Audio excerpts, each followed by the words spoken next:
Take an adventure, a dance adventure, back in time to the early 1600s with Pocahontas, as she dances the La Volta with King James, who was responsible for the commissioning of the King James Bible. So take a dance adventure with us with the La Volta.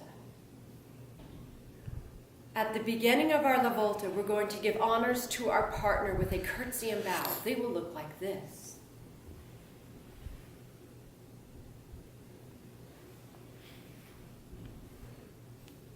Step 1, kick, step, hop, and it looks like this.